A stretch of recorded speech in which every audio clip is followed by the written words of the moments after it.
నిజమైన కమిటీకి మెంబర్ నేను. మరి ఈరోజు ఈ గంగమ్మ తల్లి నిర్మాణంలో ఈ తోట వీధిలో పుట్టిన ప్రతి ఒక్క మనిషి పాల్పంచుకొని ఈ తల్లి గుడి నిర్మాణం జరిగిందండి. అంటే నిర్మాణం జరిగిందంటే ఈ తల్లి మాకు అన్ని విధాలా ఆదుకుంటుందని నమ్మకంతో ఈ నిర్మాణం చేయించామండి.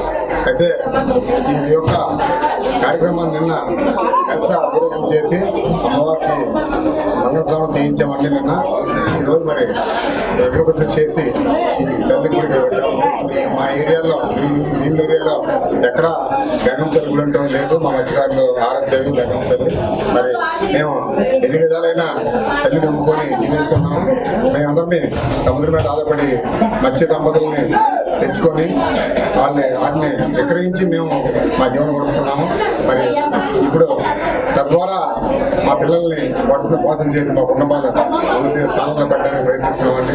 ప్రతి ఒక్క మత్స్యకారుడు కూడా ఈ తల్లిని స్మరించి వేటకెళ్తే ఆ తల్లి యొక్క ఈ అనుగ్రహం వల్ల మా జీవితాలు బాగుంటాయని నమ్మకం మీద ఈ గుడి నిర్మాణం చేయడం జరిగిందండి. ఈరోజు ఈ తోట వీధి ఎగువపేట బోయి విధంగా మత్స్యకారులు ఉంటామండి.